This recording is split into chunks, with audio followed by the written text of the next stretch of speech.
Lila here with United Methodist Communications. I'm going to show you how to make a showstopper of a dessert for your next church potluck, Hawaiian rainbow Jello.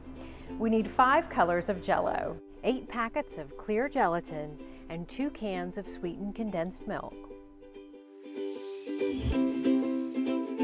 First, we're going to combine the unflavored gelatin with 1½ cups of boiling hot water.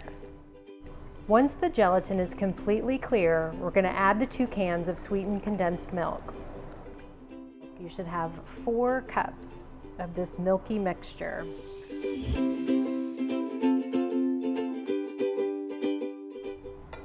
So 1½ cups of water is a lot less than we usually use for a large box of Jello, but this keeps the colors bolder.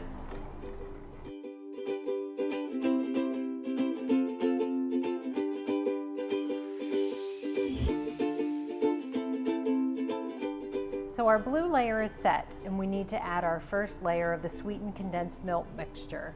We need exactly 1 cup.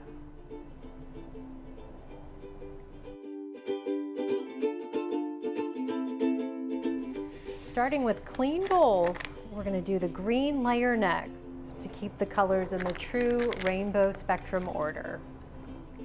So I've set that green gelatin into the refrigerator to cool just a little bit before adding it to the other layers.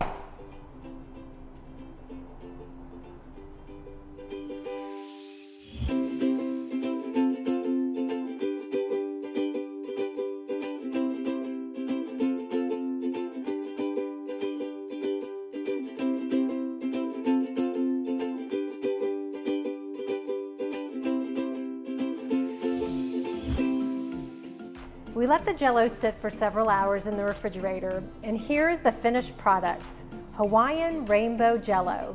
Take this to your next church supper and tell them you found the recipe on Our United Methodist Table.